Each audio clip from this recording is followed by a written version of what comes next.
So we decided to use our more modern EM techniques to look at African swine fever virus. And this is our high pressure freezing-free substitution results, where you have a view here of the viral factory, assembly factory. Here you have mature viruses with viral DNA inside, immature particles here without DNA, and then very typical for this virus, these many membranes that just don't seem to be finished yet. So if you compare this to vaccinia virus, there's really much more going on. And what is also very intriguing is that for vaccinia virus, in order to see these membranes that are continuous with the crescent, you need to use immunolabeling, whereas when you do African swine fever virus, the membranes are already lying there. It's very simple, much simpler than vaccinia virus. So we wanted to know, obviously, are these membranes, have they something to do with assembly, and if so, what do they have to do with assembly? And obviously where they would come from, and is it one membrane or two membranes, are the membranes open, etc. The same questions as with vaccinia virus. And first we used immunolabeling to show that the membranes are indeed part of the virus. So here are the gold particles, labeled either with a membrane protein or with a scaffold. The virus also typically has a scaffold that shapes the form of the virus, again on the outside of the particle. So we know they are derived from the virus. And then we wanted to know what is really their relationship, and this is where I show you some of our preliminary tomography data. And what you see here in this movie, and I have to emphasize this because we have no rendering yet, is basically immature particles, one mature, one here, and here in between are these membranes. And when the movie plays here, then you will see how these little membranes are actually in 3 dimensions, all sort of continuous with each other, starting to build up a new icosahedral membrane. I'll play it again here. You see that they actually in 3 dimensions are connected to each other. And what that means is that when you have a starting icosahedral here, they're connected here, here, and here. You have to look at it in 3 dimensions. So to make this easier for you, I have started to draw it a little bit. Unfortunately, we have no rendering yet. But basically what this movie suggests is that you have a situation which is very similar to vaccinia virus, where you have a growing icosahedral membrane, which in 3 dimensions is continuous with pieces that start making up the icosahedral in 3 dimensions. So very much like here, just that we have a different shape. So what we have rendered already right now is basically the mature particles with viral DNA and the immature particles without DNA. And what this rendering shows is that once they have the DNA, the membrane here in brown is closed, whereas the immature particle that has no DNA always has an opening, and this opening always seems to be connected to some membrane. And of course it's very tempting to speculate that this membrane, which is sticking out into the cytoplasm, has something to do with the way the DNA is inserted into the particle.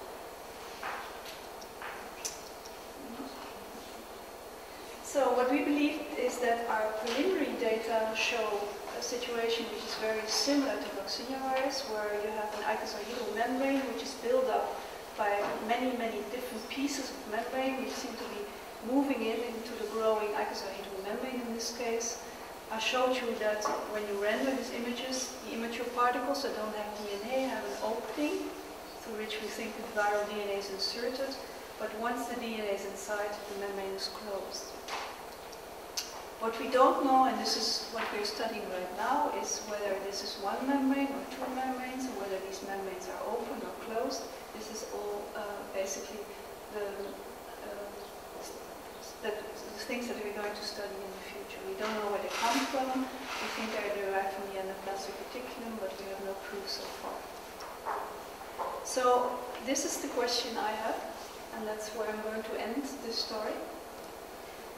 When we look how viruses acquire the membrane, we know all about membrane budding. For instance, HIV buds at the plasma membrane and acquires its membrane by budding at the plasma membrane. Some people think it buds into endosomes, but let's assume it buds at the cell surface. And then some viruses, like herpes viruses, they acquire the membrane by membrane wrapping.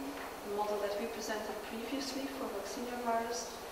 And then we have here in the bottom a new way of acquiring membranes, where small membranes basically contribute to building up a new membrane. And for vaccinia virus, we've actually shown that these membranes rupture to make one single membrane. So we don't know how general this mechanism is, and we also don't know why would one use such a complex mechanism. It has nothing to do with the size in the case of African swine fever virus or vaccinia virus, because vaccinia virus, as you may remember from the one of the very first slides, later on during its life cycle acquires additional membranes via membrane wrapping, whereas African swine fever virus is known to leave the cell once it's made via budding at the cell surface. Let's see what comes next. The only thing that I'd like to say here is, and this is the fact, a fact is that what these membranes do is they build up a new membrane around some kind of protein aggregate, which for both African swine fever virus as well as for vaccinia virus is basically the core proteins of the virus, to build up a new membrane around it. And then eventually what will happen is that you have this one membrane which has an opening through which the viral DNA is inserted. Basically, we also generate through building of this new membrane some kind of pore-like structure. Okay.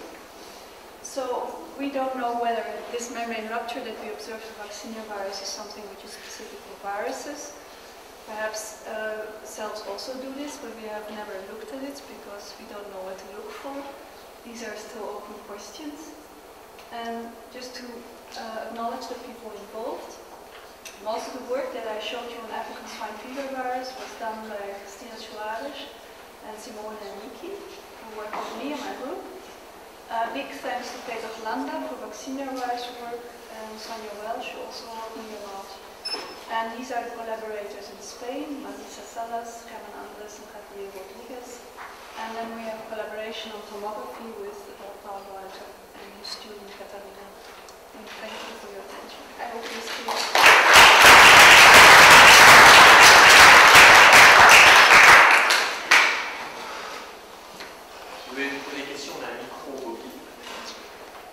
Souvent on n'entend pas vos questions. You can ask them in French, but I will answer it in English. No question. Je pose une question. Dans quel type de cellule dans quel type de cellule avez-vous fait les expériences sur le vaccin? So we used mostly HeLa cells. HeLa cells. So these are basically culture cells. We have not done it in other cell types. Do you know if rifampin gets the same effect on the smallpox? It's a good question. I don't know. I guess one would have to look at the very original paper from Bernie Moss from 1964. But I think they only did experiments on vaccinia virus.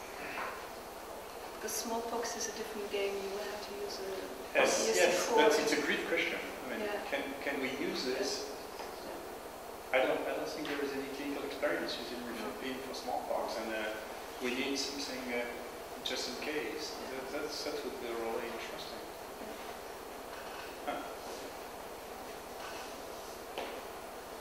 Everything was clear or unclear? That's the question now.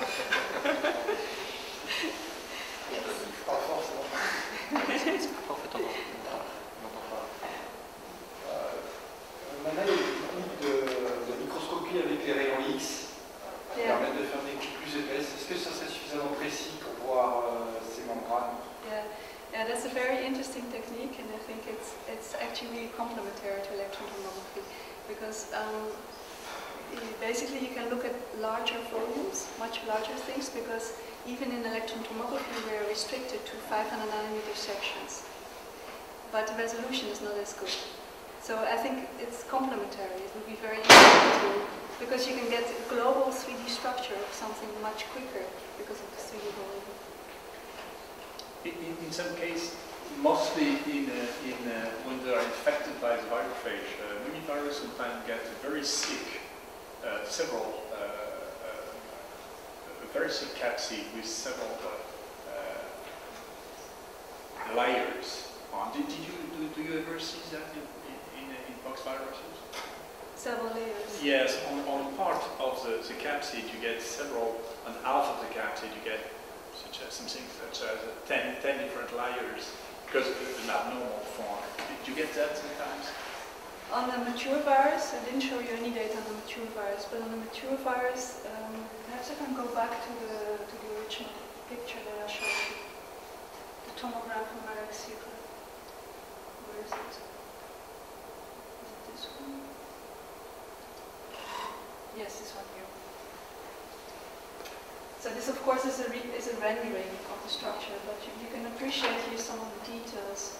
So basically, this represents the viral DNA, which seems to be associated with the core, and the core is also a very thick layer, and is very typically studded with spike-like appearance. We think that we know what the protein is when we don't really know this.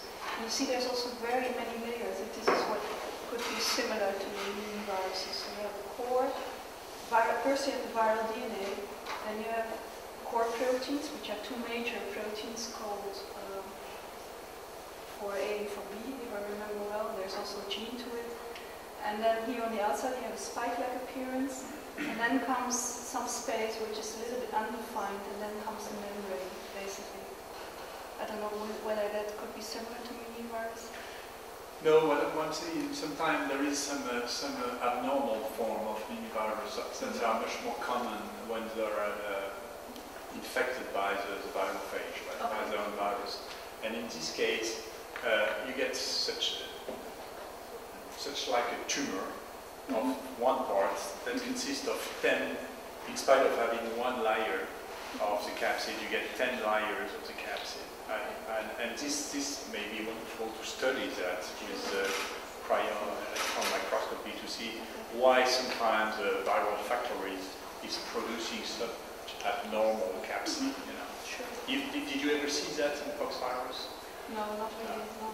But I mean, of course, we're also studying a system that is a little bit further away from real life, because we are, of course, having our model system which is infecting HeLa cells, which we obtained from ATCC, and I mean, they are free of any other pathogen. So, I mean, I guess the situation might be much different if you have a amoeba that you would isolate from somewhere.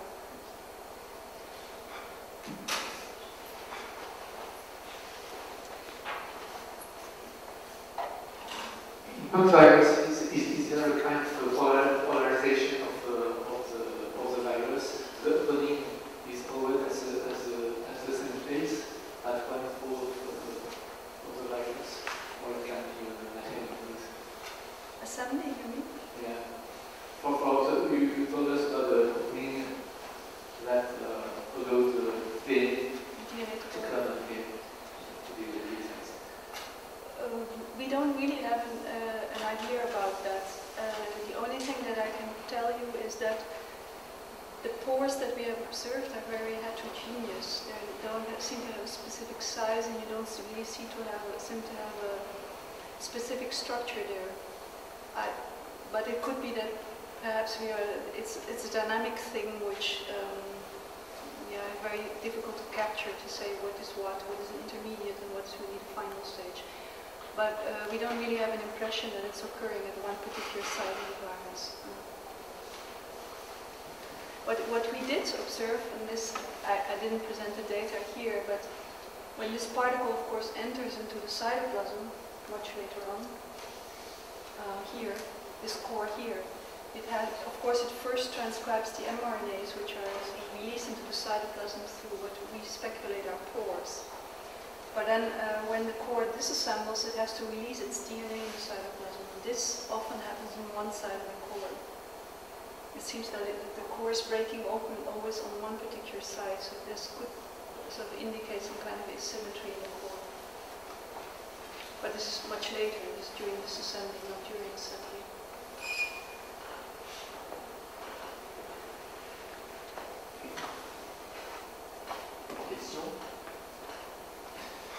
Merci beaucoup pour cette